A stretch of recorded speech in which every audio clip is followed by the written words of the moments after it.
નમસ્તે Gujarat trend Gujarat YouTube ચેનલમાં આપ સર્વ રેશન કાર્ડ ધારક મિત્રોનું હાર્દિક સ્વાગત છે। જો મિત્રો તમે ટ્રેન્ડ ગુજરાત યુટ્યુબ ચેનલ પર નવા છો તો ખાસ કરીને તમને એક વિનંતી છે, જો તમે હજુ સુધી ચેનલને સબસ્ક્રાઇબ ન કરી હોય તો અત્યારે સબસ્ક્રાઇબ કરી લેજો, કારણ કે મિત્રો રેશન કાર્ડમાં 5 મોટા લાભ જે થવા જઈ રહ્યા છે, જેમાં ડિસેમ્બર મહિનાનું અનાજ છે એ કેટલું મળવાનું છે।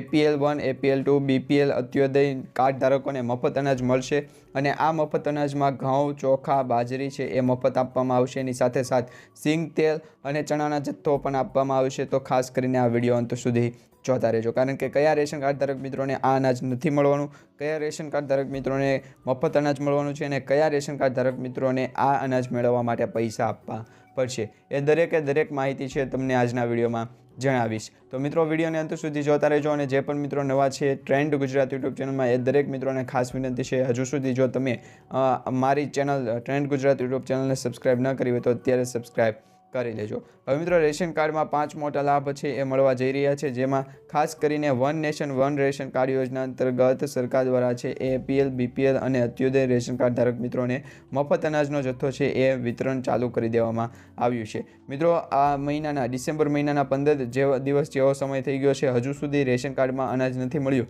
તો પણ વિડીયો અંત સુધી જોતા રહેજો અને તમને કેટલું અનાજ મળ્યું છે, જો મળી ગયું હોય, જથ્થો મળી ગયો હોય તો તમને કેટલું અનાજ મળ્યું છે નીચે કમેન્ટ બોક્સમાં ખાસ કરીને જણાવી દેજો। મિત્રો ખાસ કરીને તમને જણાવી તો જે રેશન કાર્ડ દીઠ તમને છે કેટલું અનાજ મળવાપાત્ર છે એની ઓફિશિયલી માહિતી આવી ગઈ છે, અપડેટ આવી ગઈ છે। તો તમારી પાસે રેશન કાર્ડ છે તો તમે ઓનલાઈન પણ ચેક કરી શકો છો કે ડિસેમ્બર મહિનામાં, ડિસેમ્બર 2024માં તમને કેટલું અનાજ છે મળવાપાત્ર રહેશે। હવે એની અંદર ખાસ કરીને NFSA ચોખા, ચણા 2022-23 માટે છે એ આપવામાં આવે, એ યોજના છે એ અત્યારે પણ ચાલુ છે। 2024ના ડિસેમ્બર મહિનામાં ચણાની ઉપલબ્ધિ મુજબ 50% મુજબની ફાળવણી કરવામાં આવશે। NFSA, નોન NFSA, BPL ખાદ્ય સિંગ તેલ આપવામાં આવશે। NFSA FPH ઘઉં આપવામાં આવશે, ઘઉં તેમજ બાજરીની અવેજીમાં છે એ ઘઉં આપવામાં આવશે, તેમજ ફોર્ટિફાઈડ ચોખા આપવામાં આવશે અને મીઠું આપવામાં આવશે, તુવેર દાળ આપવામાં આવશે, ચણાનો જથ્થો આપવામાં આવશે। આટલી વસ્તુ છે એ રેશન કાર્ડમાં મફત આપવામાં આવશે। કઈ વસ્તુના કેટલો ચાર્જ ચૂકવવો પડશે તો મિત્રો તમને ખાસ કરીને જણાવી દઈએ કે તમારા રેશન કાર્ડમાં જો ચણાનો જથ્થો ઉપલબ્ધ હશે તો 2024 ડિસેમ્બર મહિનામાં તમને ચણા આપવામાં આવશે અને 1 કિલોના 30 રૂપિયા છે એ લેખે ચણા આપવામાં આવશે। હવે NFSA, નોન NFSA, BPL ખાદ્ય તેલ, સિંગ તેલ હોય તો એના માટે તમને 100 રૂપિયા અંતર્ગત છે એ સિંગ તેલનું પાઉચ છે આપવામાં આવે છે। હવે મિત્રો ઘઉં છે તો ઘઉં તમને મફત આપવામાં આવશે, બાજરીની અવેજીમાં ઘઉં આપવામાં આવશે, એ પણ મફત આપવામાં આવશે, ફોર્ટિફાઈડ ચોખા છે એ પણ તમને તદ્દન ફ્રી મફત આપવામાં આવશે।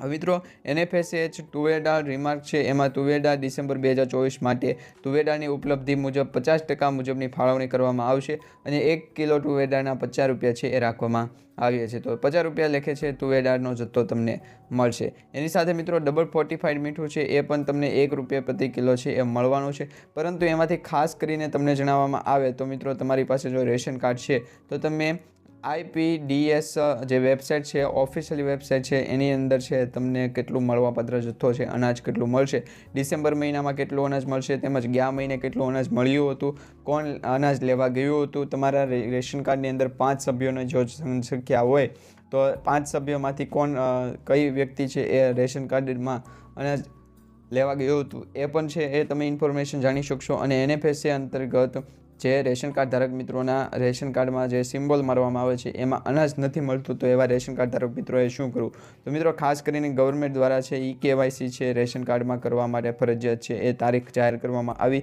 એમાં 31 ડિસેમ્બર 2024 પહેલાં તમે રેશન કાર્ડમાં છે એ KYC કરાવી લો છો તમને અનાજ છે મળતું શરૂ થઈ જશે। જો અનાજ મળતું હોય અને KYC બાકી હોય તો પણ તમારે છે એ KYC કરાવવું પડશે, કમ્પલસરી KYC છે એ સરકાર દ્વારા જાહેર કરવામાં આવ્યું છે, એ અંતર્ગત KYC છે એ હવે રેશન કાર્ડમાં ફરજિયાત છે। તો 31 ડિસેમ્બર 2024 પહેલાં રેશન કાર્ડમાં KYC પણ કરાવી લેજો। તમારા આધાર કાર્ડને જો અપડેટ કરાવવું હોય તો એ અંગેની પણ માહિતીનો વિડીયો છે આપણી આ યુટ્યુબ ચેનલના માધ્યમથી મૂકેલો છે, તો એ પણ તમે જોઈ લેજો, જેથી કરી આધાર કાર્ડની જે છેલ્લી તારીખ અપડેટ કરવાની છે એમાં ફેરફાર થયો છે, એ ફેરફાર કયો છે, કેટલા સમય સુધી તમે આધાર કાર્ડને મફતમાં અપડેટ કરાવી શકશો એ પણ તમે એમાં જાણી શકશો। તો મિત્રો એ પણ ખાસ કરીને જાણી લેજો, એ વિડીયો જોઈ લેજો। તો મિત્રો આજનો આ વિડીયો તમને સારો લાગ્યો તો વિડીયોને લાઇક આપી ચેનલને સબસ્ક્રાઈબ કરી દેજો, તેમજ તમારા દરેક વોટ્સઅપ ગ્રુપ, ફેસબુક ગ્રુપમાં દરેક લોકો સુધી આ જે વિડીયો છે એને શેર કરી દેજો।